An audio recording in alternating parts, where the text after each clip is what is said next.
राजनीति के आंगन से जुर्म की दुनिया तक, ग्रामीण इलाकों से शहर की गलियों तक, प्रदेश की हर छोटी बड़ी खबर से करेंगे आपको रूबरू। और भारत सरकार ने, माननीय प्रधानमंत्री जी ने जो गाइडलाइन हमको दी है, कई तरह के निर्माण के काम हम कल से प्रारंभ करने वाले हैं। सड़क हो, सड़क की मरम्मत हो, सिंचाई के तालाब हो, डैम का काम हो, मनरेगा की मजदूरी हो, कई तरह के काम हम प्रारंभ करने वाले हैं। कृषि क्षेत्र के कई काम हम शुरू कर रहे हैं। मेरे किसान भाइयों, हमारी उपज को खरीदने का मैंने पहले ही फैसला कर लिया है। आप जानते हैं कठिन समय, एक तरफ कोरोना से जंग और दूसरी तरफ इन परिस्थितियों में गेहूं खरीदना, और गेहूं के बाद हम चना, सरसों, मसूर भी खरीदेंगे, उसकी तैयारी जारी है। हमने खरीदी केंद्रों की संख्या बढ़ा दी है ताकि एक खरीदी केंद्र पर ज्यादा लोग ना आए।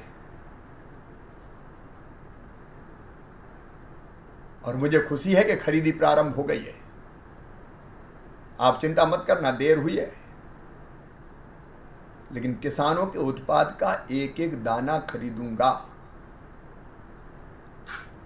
धैर्य रखिए, जब आपका नंबर आए तभी आइए। एसएमएस आपको किए जा रहे हैं। और एक विकल्प और हमने खोल दिया है, किसान अगर चाहे तो मंडी के बाहर भी व्यापारी को हमने ये अनुमति दी है कि किसान के घर जाके अगर रेट ठीक देता है तो आपके उत्पाद को, आपके अनाज को खरीद ले। वैसे व्यापारी आपके घर आपकी फसल खरीदने आएगा। मंडी में खरीदने की बाध्यता को हमने समाप्त कर दिया है। वो चाहे तो निजी खरीदी केंद्र भी खोल सकता है। न्यूनतम समर्थन मूल्य का सुरक्षा कवच आपके पास है ही, ताकि आपको ठीक दाम मिल सके। मेरे प्रिय किसान भाइयों, निवेदन मेरा यही है कि खरीदी के समय सोशल डिस्टेंसिंग बनाए रखिए। एक साथ बड़ी संख्या में मत आइए, जिसको बुलाया जाए वही आइए। मास्क लगा के आइए। और अपन तो किसान है, गमछे का भी मास्क बनता है अगर धुला हुआ साबुन से हो तो। जो गाइडलाइन उसका पालन कीजिए। और एक बात और बताती हूं, मुझे आज प्रसन्नता है। पिछली सरकार ने फसल बीमा योजना का प्रीमियम नहीं भरा। 18-19 की खरीफ की फसल, रबी की फसल, उसलिए बीमा का पैसा मिला ही नहीं किसान को। मैंने आते ही फैसला कर लिया है, 2200 करोड़ रुपया प्रीमियम हमने जमा कर दिया है।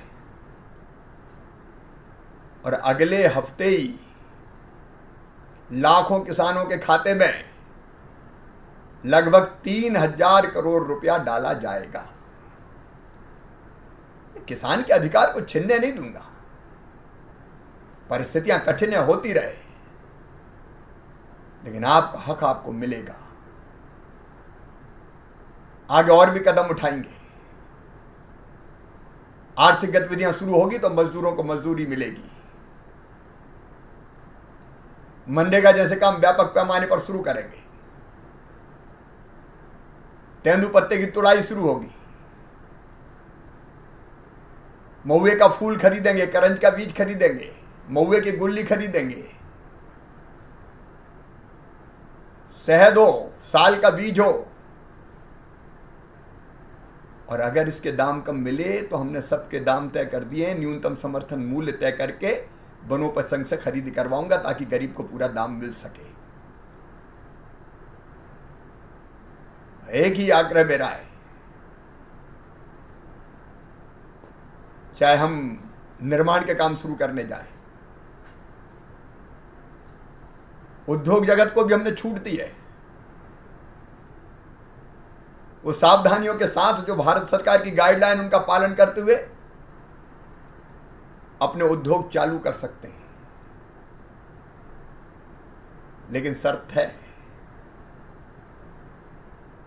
नंबर 1, हमने प्रदेश को 3 हिस्सों में बांटा है। नंबर 1 वो जिले जो संक्रमण से मुक्त हैं, हमारे आधे जिले लगभग संक्रमण से मुक्त हैं, वहां लॉकडाउन के नियमों का पालन करते हुए, निश्चित दूरी बनाए रखते हुए आर्थिक औद्योगिक खेती की सारी गतिविधियां चालू की जाएंगी, निर्माण के काम चालू किए जाएंगे। दूसरे वो जिले हैं जिनका कोई एक शहर हॉट स्पॉट है या वहां कंटेनमेंट एरिया हमने बना रखा है। उस कंटेनमेंट एरिया को छोड़ के वहां से कोई बाहर नहीं जाएगा, कोई अंदर नहीं आएगा। उसको छोड़कर बाकी इलाके जो सामान्य हैं वहां इस तरह की गतिविधियां चालू करेंगे। लेकिन जहां संक्रमण की स्थिति अभी गंभीर है, इंदौर, भोपाल, उज्जैन जैसे जिलों को छूट नहीं मिलेगी, क्योंकि हमारी पहली चिंता लोगों की जिंदगी है। और इसलिए व्यापक पैमाने पर कई जगह आर्थिक गतिविधियां शुरू होकर काम मिलना प्रारंभ हो जाएगा। जहां सामान्य परिस्थितियां हैं वहां दुकानें वगैरह, किराने की दुकान से लेकर बाकी जरूरी चीजों की दुकानें, वो भी खुलना शुरू होंगी। मैं ऑनलाइन ट्रेडिंग जैसी व्यवस्था का ज्यादा पक्षधर नहीं हूं, क्योंकि मेरे गरीब छोटे छोटे व्यापारी, उनका काम धंधा भी मुझे चलाना है। लेकिन एक बात याद रखें, ये सारी छूट अगर किसी को उद्योग चलाना है तो कोई कंटेनमेंट एरिया से, संक्रमित इलाकों से कोई मजदूर नहीं आएगा, ना वहां कोई जाएगा। भोपाल इंदौर के बारे में मैंने पहले ही बताया, मैं तो वल्लभ भवन तक अभी नहीं खोल रहा हूं, क्योंकि यहां संक्रमण को नियंत्रित करने में हम लगे हुए हैं। अब ये सुखद समाचार मिल रहे हैं कि पॉजिटिव पेशेंट बहुत कम आ रहे हैं, लेकिन अभी हमें सावधान तो रहना पड़ेगा। बाहर निकलेंगे तो मास्क लगा के ही निकलेंगे, कोई कहीं थूकेगा नहीं। गुटखा पर मैं प्रतिबंध लगा रहा हूं, ये गुटखा नहीं चलेगा, नहीं तो गुटखा खाया और थूक दिया। शराब का सेवन नहीं हो सकेगा, काम करते हुए उस पर भी प्रतिबंध है। और जो मजदूर आ जाएंगे वो ऐसे शहरों से आए जिसके किसी एरिया को अगर हमने कंटेनमेंट एरिया बना रखा है, तो फिर वापस नहीं जाएंगे, उनको कैंप में ही व्यवस्था करनी होगी। बुजुर्ग नहीं निकलेंगे घर से बाहर, क्योंकि उनकी जिंदगी को ज्यादा खतरा होता है। बच्चे नहीं निकलेंगे, बीमार नहीं निकलेंगे, जिनको फेफड़े संबंधी कोई भी बीमारी है, किसी और गंभीर बीमारी से ग्रसित है,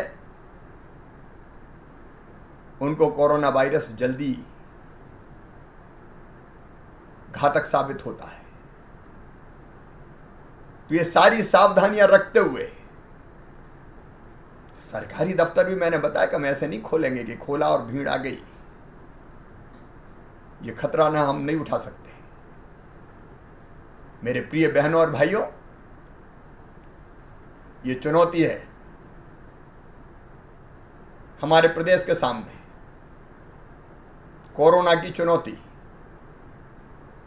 इससे लड़के इसको हम खत्म करेंगे, ये जज्बा हमारे अंदर है। आप सबसे प्रार्थना है, हौसला रखिए, हिम्मत से लड़िए। और लड़ना मतलब मिलने जुलने की संपर्क की कड़ियों को तोड़ देना। उसका पालन कीजिए। इलाज के मामले में हम कोई कसर नहीं छोड़ रहे हैं। देश और दुनिया में जो बेहतर हो सकता है वो करने की कोशिश कर रहे हैं। आगे भी इन प्रयासों को जारी रखेंगे। और एक बात और कह दूं मैं, चुनौती तो है, लेकिन इस चुनौती को मैं अवसर में बदल कर ही चैन की सांस लूंगा। इस चुनौती के बीच से नए सिरे से प्रदेश को खड़ा करना है, नई राह पे प्रदेश को चलाना है। इसलिए आने वाले समय में अनेकों योजनाएं मेरे दिमाग में हैं, गरीबों के लिए, किसानों के लिए, माताओं बहनों के लिए, भांजे भांजियों के लिए, आर्थिक मंदी से प्रदेश को उबारने के लिए। उसमें हम कोई कसर नहीं छोड़ेंगे। बस आप सबसे यही निवेदन है, संकट के समय मध्य प्रदेश की 7.5 करोड़ जनता एकजुट हो। एकजुटता का परिचय आपने दिया है, अपवाद अगर छोड़ दें तो सारा प्रदेश एक है। मिलके हम लड़ रहे हैं, मिलके हम इस कोरोना को भी पराजित करेंगे और नए सिरे से अपने मध्य प्रदेश को खड़ा करेंगे। और मुझे पूरा विश्वास है